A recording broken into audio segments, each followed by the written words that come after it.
কিভাবে দুর্বল ঈমানকে শক্তিশালী করবেন?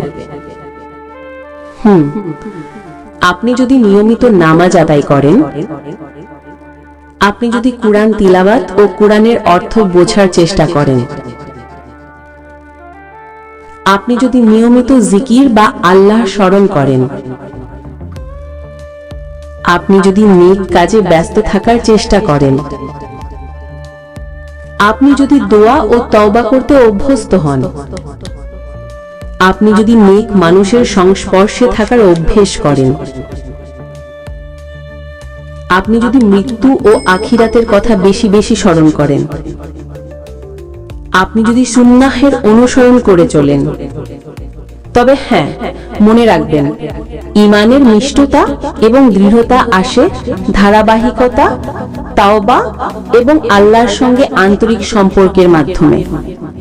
এই ছোট ছোট পদক্ষেপ নিয়ে হলেও